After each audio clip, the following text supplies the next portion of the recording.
Hi friends, I am Subham. Today I am reviewing a new movie. Craig Zobel's The Hunt is filled with more memes than plot.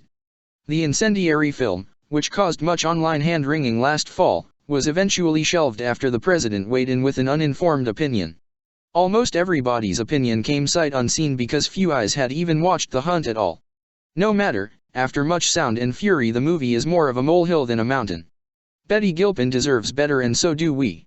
The film opens on a bombastic overture and a stiltedly staged group text that will retroactively become important. We are then whisked onto a luxury jet where the liberal rich are faded and random poor conservatives from different parts of the country have been drugged and tucked out of sight in the back of the plane. The next scene opens on the kidnapped victims waking up gagged and heading towards a mysterious box in a field, like the cornucopia from The Hunger Games. Once their restraints are off and the shooting begins, the most dangerous game's afoot.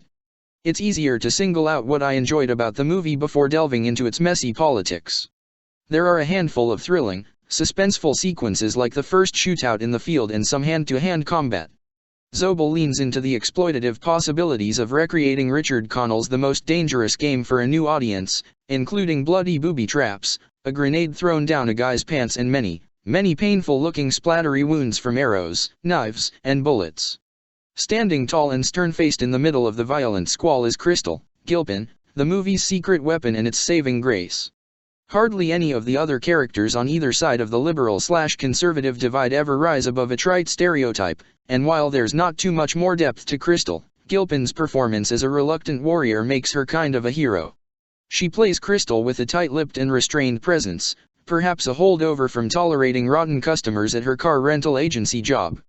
Later, we learn she served in the military, and Gilpin embodies this moving rigidly but quickly, showing that some of her discipline has worn off over the years through a few nervous tics. Still, her eyes remain on survival and never lets her guard down, like Rambo by way of Mississippi. For those of us who have watched her as Liberty Bell on Netflix's Glow, she's playing someone completely against type and it's exhilarating to watch.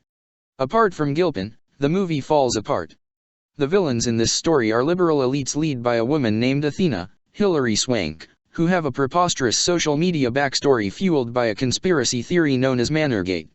It's one of the many borrowed and tweaked headlines used in The Hunt, which despite all its copy and pasting of popular terms and internet slurs, doesn't add up to anything beyond its superficial violence.